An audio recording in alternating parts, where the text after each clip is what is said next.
मम्मा मम्मा, मैं खेलने जा रहा हूँ बाहर। अरे बेटा, तुम बाहर क्यों जा रही हो? मम्मा, मैं अपने फ्रेंड्स के साथ खेलने जा रहा हूँ, वो दूर वाली पहाड़ी पर। अभी आप छोटे हो, आपको उतनी दूर खेलने नहीं जाना चाहिए। पर मम्मा, सभी बच्चे जा रहे हैं तो मैं भी उनके साथ खेलने जा रहा हूँ। अरे चलो ठीक है, आप चले जाओ, लेकिन एक बात का ध्यान रखना। कौन सी बात मम्मा? अगर कोई अजनबी आपसे बात करे तो आप उससे बात नहीं करना, ठीक है? ठीक है मम्मा, लेकिन क्यों? क्योंकि जो दूसरे पक्षी होते हैं वे छोटे पक्षियों को अपना शिकार बनाते हैं और उन्हें खा लेते हैं। ठीक है मम्मा, मैं किसी पर भी भरोसा नहीं करूँगा। ये कहकर वहाँ से चिंटू चला जाता है। अरे अरे चिंटू, तुम्हें आने में तो बहुत देर हो गई, तुम कहाँ पर थे? अरे मैं अपनी मम्मा से बात कर रहा था, इसीलिए मुझे देर हो गई है। अरे तुम अपनी मम्मा से क्या बात कर रहे थे? मेरी मम्मा बता रही थी कि हमें किसी अजनबी पर भरोसा नहीं करना चाहिए। चलो चलो, अब हम लोग रेस करते हैं, कौन उस दूर वाली पहाड़ी पर सबसे पहले पहुंचेगा। ये कहकर सब बच्चे रेस करने लगते हैं। अरे मेरी आँखों में कितनी तकलीफ़ है, मैं क्या करूं? मेरी आँखों से तो कुछ दिख ही नहीं रहा है। अरे बाबा जी ने कहा है, अगर आप किसी कौवे का मांस खा लेंगी तो आपकी आंखों की रोशनी वापस आ जाएगी। अच्छा, लेकिन हमें कौवा कहाँ मिलेगा? तभी उनकी नज़र काले कौवे पर पड़ती है। अरे मुझे तो कौवा दिख गया, मैं इस कौवे को आपके लिए लेकर आती हूँ। फिर वह वहाँ उन बच्चों के पास जाती है। चलो चलो बच्चों, मैंने खीर बनाई है, तुम लोग खाओगे? हाँ, मुझे तो खीर बहुत पसंद है, मैं तो खीर ज़रूर खाऊंगा। नहीं नहीं, हम नहीं खाएंगे खीर, मेरी मम्मा ने मना किया है, ऐसे किसी पर भरोसा नहीं करते। अरे ऐसा कुछ नहीं है, भरोसा करते हैं, मैंने तुम लोगों के लिए खीर बनाई है। नहीं नहीं, हम तो जाएंगे, हम तो खीर खाएंगे, तुम लोगों को नहीं जाना चाहिए, ऐसे किसी पर भरोसा नहीं करना चाहिए। ओफो चिंटू, तुम तो बेकार में परेशान हो रहे हो, आंटी हम आपके साथ चल रहे हैं। ये कहकर पक्षी के बच्चे उसके साथ चले जाते हैं। शाम का समय हो जाता है, परंतु वह वापस नहीं आते। उनके माता पिता ढूंढते हुए चिंटू के पास पहुंचते हैं। अरे बेटा, तुमने देखा है हमारे बच्चे कहाँ हैं? हम उन्हें कब से देख रहे हैं। आंटी जी, जब हम खेलने गए थे तो वहाँ पर एक बूढ़ी आंटी आई थी, वही सारे बच्चों को खीर खिलाने के बहाने अपने साथ ले गई थी। अरे पर वो है कौन? मुझे नहीं पता, चलिए मैं आपको बता देता हूँ कि वो कहाँ पर है। वे सब पंछी वहाँ पर जाते हैं तो देखते हैं उनके बच्चे बंधे हुए हैं। हा, अब हम तुम्हें तल करके खाएंगे, जिससे मेरी माँ की रोशनी आँखों की वापस आ जाएगी। अरे ये तो हमारे बच्चों को खा लेगी। तभी बच्चों के माता पिता वहाँ पहुँचते हैं। दुष्ट चील, तुम्हें शर्म नहीं आती है किसी के मासूम बच्चों को खाते हुए? अरे इन बच्चों को खाने से मेरी माँ की आँखों की रोशनी वापस आ जाएगी।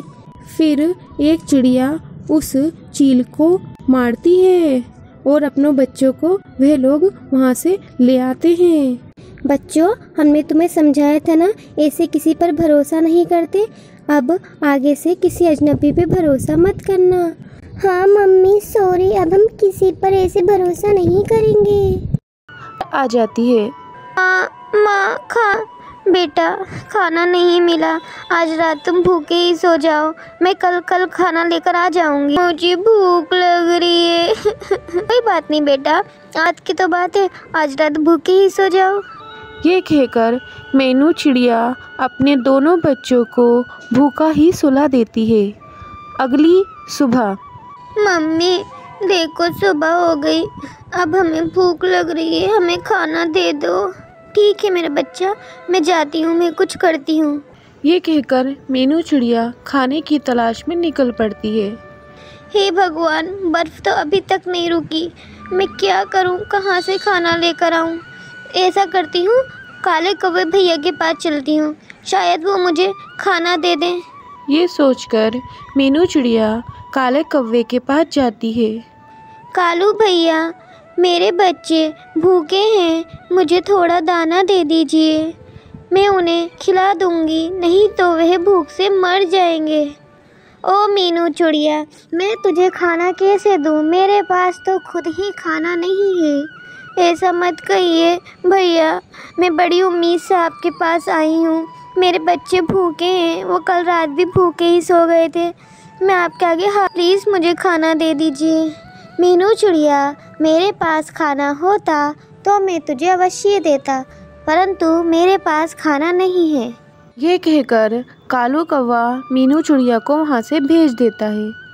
अब मैं क्या करूं? अब मैं कहाँ जाऊं? ऐसा करती हूँ, टोनी के पास चलती हूँ। मीनू चिड़िया टोनी चिड़िया के घर जाती है। टोनी चिड़िया खाना खा रही होती है। जैसे ही वो मीनू चिड़िया को देखती है, वो खाना छिपा देती है। अरे अरे मीनू, आओ, क्या बात है? टोनी बहन, मेरे बच्चे 2 दिन से भूखे हैं, मुझे कुछ खाने को दे दो। खाना तो मेरे पास नहीं है।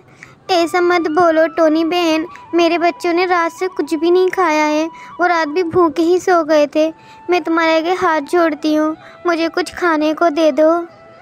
मीनू बहन, मेरे पास कुछ भी नहीं है, अगर मेरे पास होता तो मैं तुम्हें दे देती। ये कहकर टोनी चिड़िया भी मीनू को मना कर देती है। मीनू चिड़िया वापस अपने घोंसले में आ जाती है। मम्मी, भूख लग रही है। मैं क्या करूं? मैंने सब में पूछ लिया पर खाना कहीं नहीं मिला, क्या करूं? मीनू चिड़िया का घोंसला हिलने लगता है और थोड़ी देर बाद उसका घोंसला नीचे गिर जाता है। उसकी बेटी चिंकी बर्फ में दब जाती है। मम्मी देखो, चिंकी को क्या हो गया? मम्मी, चिंकी उठो उठो। वह अपनी बेटी को बर्फ से बाहर निकालती है, परंतु तब तक उसकी बेटी मर चुकी होती है। चिंकी, ये क्या हो गया? मम्मी, ये तो मर गई, अब क्या होगा? मुझे भी बहुत तेज भूख लगी है, मैं भी भूख से मर जाऊंगी। नहीं बेटा, मैं कुछ करती हूँ। वह अपनी दूसरी बेटी को लेकर वहाँ से चली जाती है। वह खिड़की से देखती है बबलू कबूतर अपनी बच्ची को खाना खिला रहा होता है। वह सोचती है, अगर मैं इनसे खाना लेने गई तो ये मुझे खाने के लिए मना कर देंगे, इसलिए मैं खाना चुरा लेती हूँ और अपनी बच्ची को खिला देती हूँ। जैसे ही बबलू कबूतर अंदर जाता है, मीनू चिड़िया उसके घर जाकर खाना ले आती है और अपनी बच्ची को खिलाने लगती है। अरे, मैंने तो यहाँ खाना रखा था, खाना कहाँ चला गया? खाना किसने चुरा लिया? अजी,